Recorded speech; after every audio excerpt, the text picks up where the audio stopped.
నమస్తే, welcome to జిల్లా dairy. నేను శివాని. ముందుగా హెడ్లైన్స్ చూద్దాం.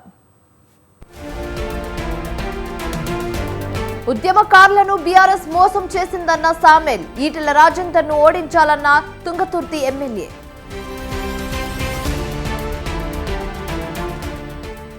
బహుజన రాజ్యం కోసం ఏకం కావాలన్న బస్వానంద. దోచుకున్న వాళ్లే డబ్బు ఖర్చు చేస్తున్నారన్న బీఎస్పీ అభ్యర్థి. ఏపీ ఎన్నికల కమిషనర్ పై శ్రీ రంగనాథ్ రాజు అనుమానం. విద్యార్థులు రైతులకు న్యాయం చేయాలన్న వైసీపీ అభ్యర్థి.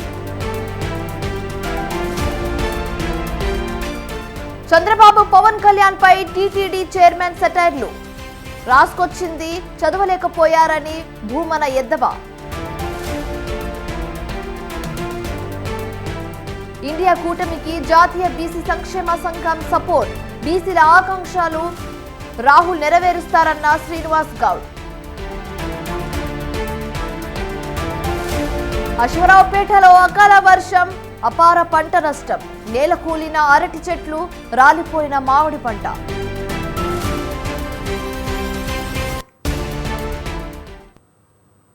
మల్కాజ్గిరి కాంగ్రెస్ ఎంపీ అభ్యర్థి సునీత మహేందర్ రెడ్డి భార్య మెజారిటీతో గెలిపించాలని తుంగతుర్తి ఎమ్మెల్యే మందుల సామెల్ పిలుపునిచ్చారు.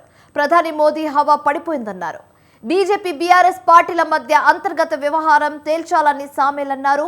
ఉద్యమకారులను బీఆర్ఎస్ పార్టీ మోసం చేస్తే వారిని కాంగ్రెస్ పార్టీ చెరదీసిందని చెప్పారు. సీఎం రేవంత్ రెడ్డి నేతృత్వంలో తెలంగాణలో ప్రజారంజక పాలన సాగుతుందని ఎమ్మెల్యే అన్నారు. పేదల వ్యతిరేక ఈటెల రాజేందర్ను చిత్తుగా ఓడించాలని మల్కాజ్గిరి నియోజకవర్గం ప్రజలను కోరారు. రైతు బంధు వేసిండు, దాన్ని నోరెల్లో పెడతాం. వీళ్ళు ఎందుకు వేసారంటే వేస్తారు. తర్వాత ఆగస్టు 15 లోపుగా 2 లక్షల మాఫీ చేసి అనకాల వడ్లకు 500 రూపాయల బోనస్ ఇస్తారని కూడా ప్రకటించడం జరిగింది. కాంగ్రెస్ పార్టీ 57 ఏళ్ళు ఈ రాజ్యాన్ని వెళ్ళింది. ప్రాజెక్టు కట్టింది వాళ్ళు, రోడ్లు వేసింది వాళ్ళు, కరెంటు తెచ్చింది వాళ్ళు, త్యాగం చేసింది వాళ్ళు. బీజేపీలో ఏం త్యాగం చెప్పి ఎవరి కోసం త్యాగం ఏం త్యాగం చేసిండ్రు, ఎవరు కాపాడిరు? ఇవాళ 74లో ఆనాడు ఇందిరాగాంధీ ప్రధానమంత్రిగా ఉండి హరిజన గిరిజన మహాసభలు పెట్టి భూములు ఇచ్చారు, ఉద్యోగాలు ఇచ్చారు. ఇలా 10 సంవత్సరాల కేసీఆర్ పాలనలో తనకు ఉద్యోగం ఇవ్వాలి. రేవంత్ రెడ్డి గారు ముఖ్యమంత్రి వచ్చిన తర్వాత 37,000 కొరువులు ఎల్బీ నగర్ స్టేడియం సాక్షిగా అందరు పిలిచి ఇవ్వడం జరిగింది. అందుకోసం ఈయన కూడా గ్రహించి ఇవన్నీ కూడా పరిగణలో తీసుకొని ప్రజల విజ్ఞప్తి చేస్తా ఉన్నా. నేను బీజేపీని బీఆర్ఎస్ పార్టీని చిత్తుగా ఓడించి కాంగ్రెస్ పార్టీని కథన రంగంలో గెలిపించి స్వయంగా పరిపాలించుకునే బహుజన రాజ్యం కోసం ప్రజలంతా ఐక్యంగా ఉండాలని సికింద్రాబాద్ బీఎస్పీ ఎంపీ అభ్యర్థి దండేపు బన్స్వానంద అన్నారు. ముషీరాబాద్లో పార్టీ కార్యకర్తలతో కలిసి ఆయన ప్రచారం చేశారు. బహుజనుల పార్టీ అంటే 4 వర్గాల పార్టీ అన్నారు బన్స్వానంద. కాంగ్రెస్, బీజేపీ, బీఆర్ఎస్ పార్టీల వారు ప్రజల ధనాన్ని వృధాగా ఖర్చు పెట్టడం ఏమీ సమంజసం అని ప్రశ్నించారు. డబ్బులు దంచుకునే వాళ్లే ప్రజలకు ఖర్చు పెడతారని విమర్శించారు. తనకు ఒక్క అవకాశం ఇవ్వాలని ప్రజలకు కోరారు. కాంగ్రెస్కు వాళ్ళు చేసుకున్నటువంటి ఫండ్స్ కావచ్చు, దోపిడీలు కావచ్చు, వాటి వల్ల డబ్బులు విపరీతమైన పెద్ద సభలు పెట్టి ప్రజలను ఆకర్షిస్తున్నారు. కానీ నిజంగా ప్రేమతో వచ్చిన వాళ్ళు గారు. ఇప్పుడు మాకు ఒక్క రూపాయి ఖర్చు పెట్టకుండా ఇంతమంది మా ఎమ్మడి వస్తున్నారంటే వాళ్ళకు ప్రేమతో వస్తున్నటువంటి వాళ్ళు. వాళ్ళంతా కూడా డబ్బు ఖర్చు పెట్టి ర్యాలీలు తీస్తే అది ప్రజాధనాన్ని దుర్వినియోగం చేసినట్టే. ప్రజాధనాన్ని దుర్వినియోగం చేసి కోట్లాది రూపాయలు మీరు టీవీలో చూస్తూనే ఉన్నారు రోజు న్యూస్లో. మరి ప్రజాధనాన్ని లక్షల కోట్ల రూపాయలు దుర్వినియోగం చేసి స్వార్థానికి ఉపయోగించుకుంటున్నారు. కాబట్టి ఆ యొక్క ప్రజాధనాన్ని సద్వినియోగం చేయాలంటే మనలాంటి నాయకులు రావాలి, ప్రజల్లో చైతన్యం తీసుకురావాలి. వాళ్ళు ఏం చేస్తున్నారు, కోట్లాది రూపాయలు స్విస్ బ్యాంకులో పెట్టుకొని భారతీయులంతా సమాన భావంతో ఐకమత్యంగా జీవించాలనేది ప్రధాని మోదీ లక్ష్యమని కంటోన్మెంట్ బీజేపీ ఎమ్మెల్యే అభ్యర్థి వంశా తిలక్ అన్నారు. ఎన్నికల ప్రచారంలో భాగంగా ఆయన బొల్లారంలోని రిసాలా బజార్, గౌతమ్ బజార్, డౌటౌన్ బజార్లో పర్యటించారు. చాంద్ భాయ్ హోటల్ వద్ద విలేకరులతో వంశా తిలక్ మాట్లాడారు. బీజేపీ మత సామరస్యంతో ముందుకు పోతుందన్నారు. ఒక పార్టీకి, ఒక దేవుడికి పరిమితం కాకుండా అన్ని మతాల వారు తమ దేవుళ్లను పూజించుకునే హక్కు ఇచ్చిందన్నారు. కంటోన్మెంట్ ఎమ్మెల్యేగా తనను గెలిపించాలని ప్రజలను వంశా తిలక్ కోరారు. లేదో నేను చెప్తున్నా, రామ మందిరం కోసం హిందువులే కాదు ముస్లింల ప్రాణం ఇచ్చారు. మక్కా ఉంది, మాకు మస్జిద్ ఉంది, వాళ్ళేం అడుగుతున్నారు, అయోధ్య లోపల రాముని మందిరం అడుగుతున్నారు అని చెప్పేసి నలుగురు, నాకు తెలిసి అక్కడ ఒక చెట్టు ఉంటుంది, ఆ చెట్టు దగ్గర వాళ్ళు ఉరిదీయబడ్డారు. ఆ చెట్టు దగ్గర ఉరిదీయబడ్డారు ముస్లిం సోదరు.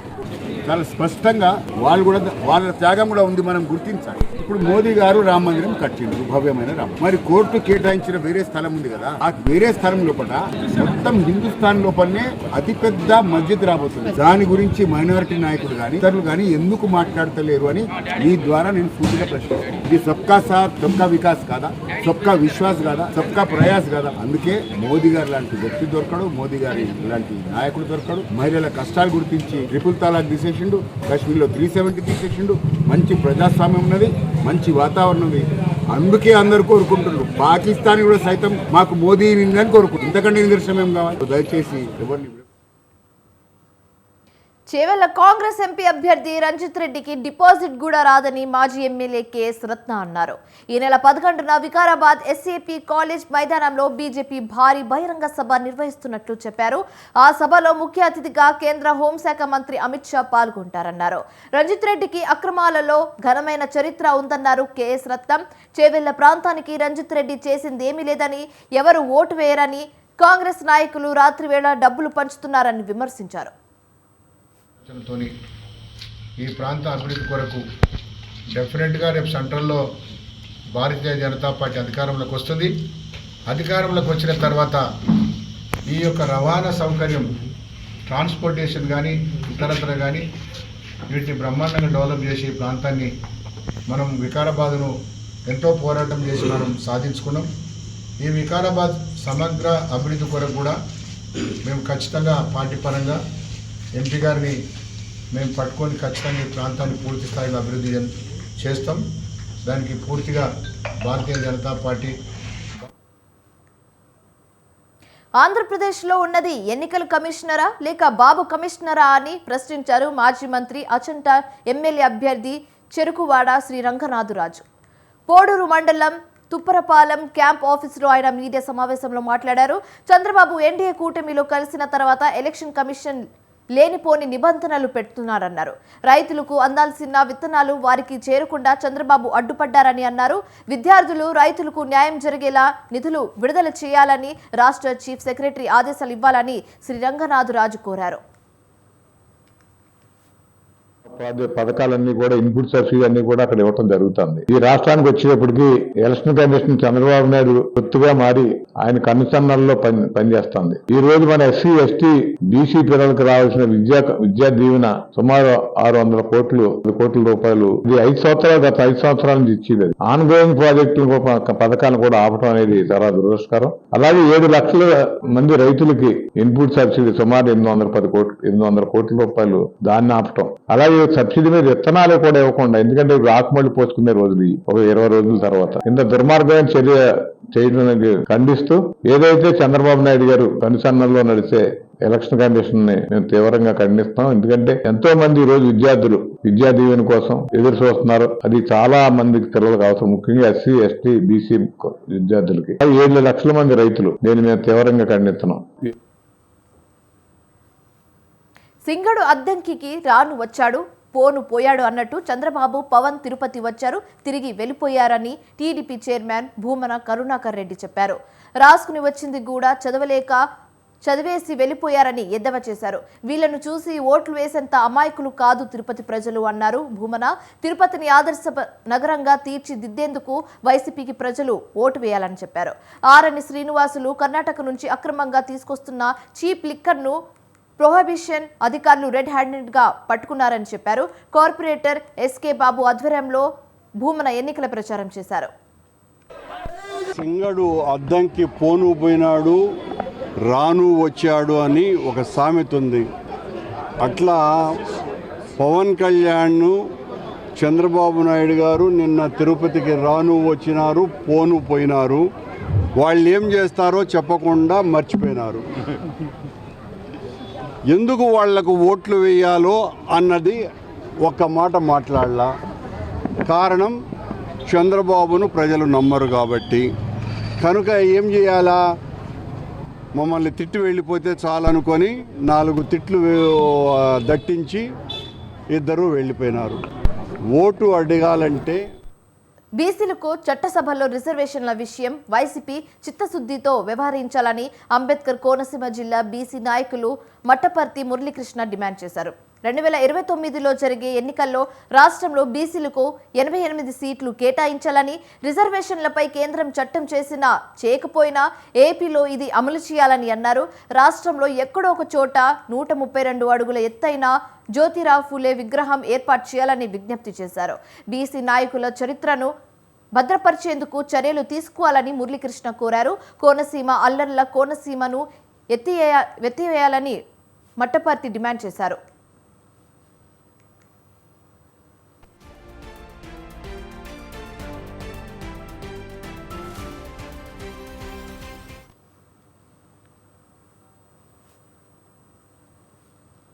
ఉమ్మడి శ్రీకాకుళం జిల్లాలో హోంగార్డులకు ఓటు హక్కు ఉన్నా ఓటు వేసే అవకాశం లేకుండా పోయింది. పాలకొండ సబ్ డివిజన్లో హోంగార్డులు పోస్టల్ బ్యాలెట్ సదుపాయాన్ని వినియోగించుకోలేకపోతున్నారు. పోస్టల్ బ్యాలెట్కి సంబంధించి అన్ని పత్రాలు ఉన్నప్పటికీ తమకు ఓటు హక్కు కల్పించడం లేదని 46 మంది హోంగార్డులు ఆరోపించారు. 3 రోజుల నుంచి ప్రభుత్వ కార్యాలయాల చుట్టూ తిరుగుతున్న తమ ఓటుపై ఎన్నికల అధికారులు స్పష్టమైన ఆదేశాలు ఇవ్వడం లేదన్నారు వారు. అధికారులు చొరవ తీసుకొని తమకు ఓటు హక్కు కల్పించాలని హోంగార్డులు కోరారు.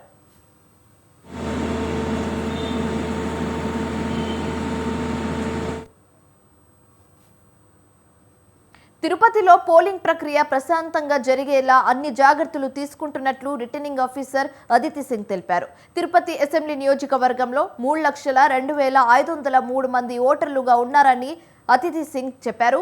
సెగ్మెంట్లోని 274 పోలింగ్ కేంద్రాలను వెబ్ కనెక్టింగ్ ఏర్పాటు చేశామన్నారు. పోలింగ్ కేంద్రంలో బయట కూడా వీడియో చిత్రీకరణ ఉంటుందని తెలిపారు. పోలింగ్ కేంద్రాల్లో షామియానాలు, తాగునీరు, లైటింగ్, ర్యాంపులు, వీల్ చైర్లు ఏర్పాటు చేశామని అన్నారు. ఎన్నికలు సజావుగా జరిగేందుకు అందరూ సహకరించాలని ఆర్ఓ అతిథి సింగ్ కోరారు. మనం 8 సెంటర్స్లో పోస్టల్ బ్యాలెట్ ఫెసిలిటేషన్ సెంటర్ ఏర్పాటు చేశాము. ఈరోజు 3 సెంటర్స్ జరుగుతున్నాయి. 5th మే నుంచి నిన్నటి వరకు 3,732 ఓట్స్ పోల్ అయింది పోస్టల్ బ్యాలెట్ ద్వారా. దీంట్లో 84 హోమ్ ఓటింగ్ ద్వారా పోల్ అయింది. హోమ్ ఓటింగ్ టోటల్ మనకి 87 మెంబర్స్కి ఇచ్చాము. కానీ ఆ లిస్ట్లో పేరు వచ్చిన తర్వాత ఒక పర్సన్ చనిపోయారు. 2 పర్సన్ వేరే స్టేట్లో హాస్పిటలైజ్ అయ్యారు. అందుకే ఆ 3 డిఫరెన్స్ ఉంది. సో టోటల్ 84 పర్సన్స్కి 6 టీమ్స్ ద్వారా హోమ్ ఓటింగ్ కూడా. ఇండియా కూటమికి బీసీ సంక్షేమ సంఘం మద్దతు తెలుపుతున్నట్లు సంఘం జాతీయ అధ్యక్షుడు జాజుల శ్రీనివాస్ గౌడ్ తెలిపారు. అధికారంలోకి వస్తే 70 కోట్ల బీసీల ఆంక్షలను ఇండియా కూటమి నెరవేరుస్తుందన్నారు. బీసీల సమస్యల పరిష్కారానికి కట్టుబడి ఉన్నామని ఢిల్లీలో జరిగిన భేటీలో రాహుల్ గాంధీ హామీ ఇచ్చారని జాజుల చెప్పారు. అధికారంలోకి రాగానే తొలి సంతకం బీసీ కులగణన, రిజర్వేషన్ల పెంపుపై చేస్తామని రాహుల్ గాంధీ ప్రకటించడాన్ని ఆయన గుర్తు చేశారు. హైదరాబాద్ లక్డికప్పుల్లో నిర్వహించిన రౌండ్ టేబుల్ సమావేశంలో జాజుల మాట్లాడారు. ముఖ్య అతిథిగా జస్టిస్ ఈశ్వరయ్య పాల్గొన్నారు. అంటే 8 లక్షల కంటే ప్రైవేట్ ఉద్యోగస్తులు కానీ, సాలరీ పబ్లిక్ సెక్టర్ అండర్టేకింగ్స్ కానీ, ఈ రకంగా ఐఏఎస్, ఐపీఎస్ ఎంతో మంది మన పిల్లలు సెలెక్ట్ అవుతే ఇవాళకు క్రిమి లేయర్ పెట్టి వాళ్ళ యొక్క పోస్టులన్నీ కూడా అగ్ర కులాల వారికి ఇచ్చినారు. ఇది చాలక ఇది ఎంత అన్యాయం అని అంటే, నేను national commission for backward classes ఉన్నప్పుడు నేను చెప్పాను, మీరు 2011 కాస్ట్ సెన్సెస్ మీరు పబ్లిష్ చేయండి. 2011 కాస్ట్ సెన్సెస్ లో బీసీ అనే కాలం లేదు కదా. బీసీలను కులగణన చేయకపోగా, బీసీల అభివృద్ధికి చర్యలు తీసుకోకపోగా, బీసీలను అణచివేయడానికి, అనగదొక్కడానికి, మాకు రిజర్వేషన్ లేకుండా, బీసీలకు ఉద్యోగాలు లేకుండా, రాజకీయ అవకాశాలు లేకుండా మమ్మల్ని దగా చేసింది, మమ్మల్ని మోసం చేసింది. 70 కోట్ల మంది బీసీలను నట్టేట ముంచింది. కాబట్టి ఇప్పుడు జరుగుతున్నటువంటి ఎన్నికల్లో బీజేపీలోని ఎన్డీఏ కూటమికి కర్రు గాల్చి వాత పెట్టి ఇవాళ ఓటు అనే ఆయుధంతో బీజేపీ ప్రభుత్వాన్ని గద్దెదించవలసినటువంటి అవసరం ఉన్నది. బీజేపీ ప్రభుత్వాన్ని గద్దెదించకపోతే బీసీలకు బతుకు లేదు. ఈ దేశంలో బీసీలకు జంతువులకున్న విలువ, కుక్కలకున్న విలువ, పిల్లులకున్న విలువ బీసీలకు లేదు. అది నరేంద్ర మోదీ గారు చెప్పగానే చెప్తున్నారు. బీసీలను కులగణన చేయకపోగా బీసీల అభివృద్ధికి చర్యలు తీసుకోకపోగా బీసీలను అణచివేయడానికి అనగదొక్కడానికి మాకు రిజర్వేషన్ లేకుండా బీసీలకు ఉద్యోగాలు లేకుండా రాజకీయ అవకాశాలు లేకుండా మమ్మల్ని దగా చేసింది, మమ్మల్ని మోసం చేసింది. తెలంగాణలో అకాల వర్షం రైతులను ఆగం చేసింది. నిన్న రాత్రి కురిసిన భారీ వర్షానికి సంగారెడ్డి, మెదక్ జిల్లాల రైతులు తీవ్రంగా నష్టపోయారు. మార్కెట్ యార్డ్ కల్లాల్లో ఉన్న వడ్లు ఇంకా కొనకపోవడంతో తడిసి ముద్దయ్యాయి. భారీ వరదలతో పలు చోట్ల ధాన్యం కొట్టుకుపోయింది. చెల్లాచెదురైన ధాన్యాన్ని కాపాడుకునేందుకు రైతులు కష్టాలు పడ్డారు. ఇక సిద్దిపేట, సంగారెడ్డి జిల్లాలో ఈదురుగాలులతో తీసుకొచ్చిన మామిడి నేలరాలాయి. తమను ప్రభుత్వమే ఆదుకోవాలని రైతులు ఆవేదన వ్యక్తం చేస్తున్నారు.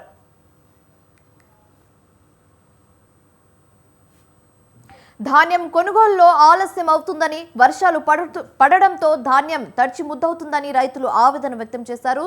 ధాన్యం వెంటనే కొనుగోలు చేయాలని డిమాండ్తో భూదాన్ పోచంపల్లి మండలం జూలూరులోకి బస్సులను రానివ్వకుండా రోడ్డుపై కంచె వేసి ధర్నా చేపట్టారు రైతులు. దీంతో రాకపోకలు నిలిచిపోగా స్థానికులు పోలీసులకు సమాచారం ఇచ్చారు. గ్రామ పెద్దలు, పోలీసులు రైతులకు నచ్చజెప్పి ఇతరులకు ఇబ్బంది కలగకుండా తప్పించారు. దీంతో రోడ్డుపై వేసిన కంచెను రైతులు తీసేశారు.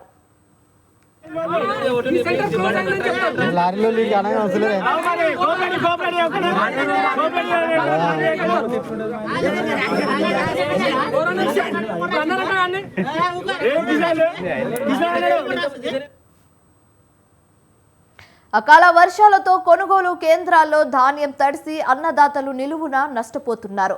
యాదాద్రి భువనగిరి జిల్లా భువనగిరి, చౌటుప్పల్, పోచంపల్లి, నారాయణపురం, వలిగొండ, బీబీనగర్ మండలాల్లో భారీ వర్షం కురిసింది. దీంతో ధాన్యం కొనుగోలు కేంద్రాల్లో వేల బస్తాల ధాన్యం తడిసి ముద్దయింది. కొన్ని చోట్ల నీటి మునిగి ధాన్యం రాసులు కొట్టుకుపోయాయి. ధాన్యం కొనుగోలులో ప్రభుత్వం ఆలసత్వం, కాంట వేసిన ధాన్యాన్ని తరలించకపోవడం, గన్ని బ్యాగుల కొరతతో నష్టం జరుగుతుందని రైతులు ఆవేదన వ్యక్తం చేశారు.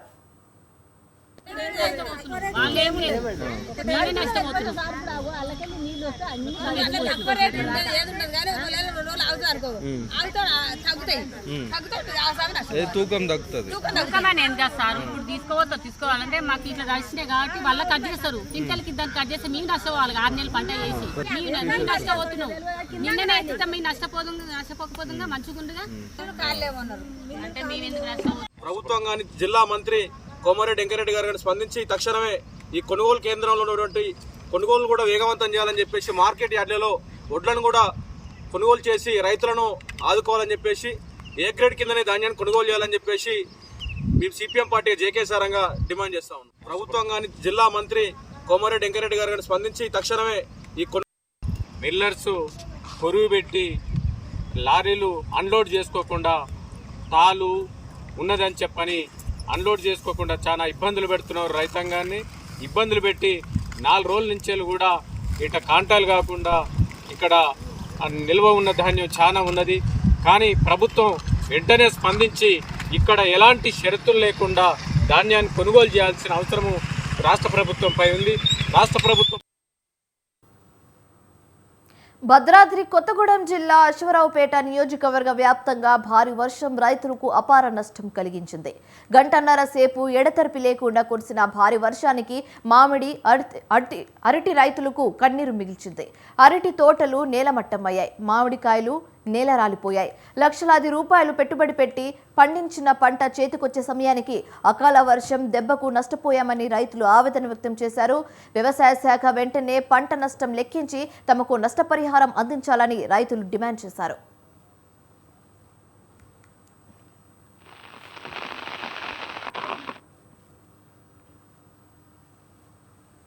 ఎన్నికల సంఘం మార్గదర్శకాల ప్రకారం సింబల్ లోడింగ్ యూనిట్లను సీల్ చేసి స్ట్రాంగ్ రూమ్లో భద్రపరచాలని పెద్దపల్లి జిల్లా కలెక్టర్ ఆర్ఓ మజిలా ఖాన్ చెప్పారు. అదనపు కలెక్టర్ శ్యామ్ ప్రసాద్ లాల్తో కలిసి జిల్లా కలెక్టరేట్లోని స్ట్రాంగ్ రూమ్లో పెద్దపల్లి, రామగుండం, మంతని నియోజకవర్గాల సింబలింగ్ లోడింగ్ యూనిట్లు, రిజర్వ్డ్ యూనిట్లను ఆయన భద్రపరిచారు. ఎన్నికల ఫలితాలు ప్రకటించిన తర్వాత కనీసం 45 రోజుల పాటు స్ట్రాంగ్ రూమ్లో అభ్యర్థుల సింబల్ లోడింగ్ చేసి వీవీప్యాట్ యూనిట్లను భద్రంగా ఉంచుతామని కలెక్టర్ పేర్కొన్నారు.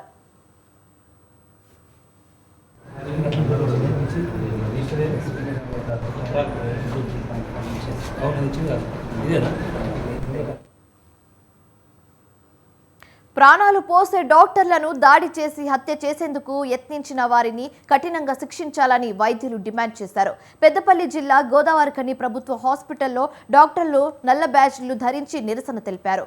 ఇటీవల కోరుట్ల గదిలో ఉన్న వైద్యుడిని బంధించి డీజిల్ పోసి నిప్పంటించేందుకు ప్రయత్నించిన వారిని చట్ట పరిధిలోని శిక్షించాలని డాక్టర్లు డిమాండ్ చేశారు. ఓ పేషెంట్ను హాస్పిటల్కు తరలించే లోపే మృతి చెందిన వైద్యులు నిర్లక్ష్యంగా వ్యవహరించారంటూ మృతిని బంధువులు దాడికి దిగడం హేమమైన చర్య అని వారు ఆగ్రహం వ్యక్తం చేశారు. వైద్యులు పేషెంట్ ప్రాణాలను నిలబెట్టాలని చూస్తారే తప్ప ప్రాణాలు తీయరని వారు అసహనం వ్యక్తం చేశారు. హాస్పిటల్లో పేషెంట్ ప్రాణాలు పోయినా ప్రతిసారి వైద్యులను బాధ్యులు చేయడం మంచిది కాదన్నారు. డాక్టర్పై సస్పెన్షన్ ఎత్తివేసే వరకు దశల వారీగా పోరాటాలు నిర్వహిస్తామని వారు హెచ్చరించారు.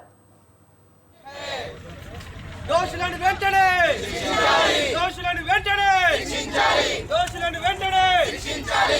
ఆవాజ్ దో, ఆవాజ్ దో. ఈరోజు ఇక్కడ మేము ఈ ప్రొటెస్ట్ ఎందుకు చేస్తున్నామంటే ఉన్న 3 days back Korutla government community health సెంటర్లో ఒక డాక్టర్ పైన పేషెంట్ బంధువులు వచ్చేసి అటాక్ చేశారు.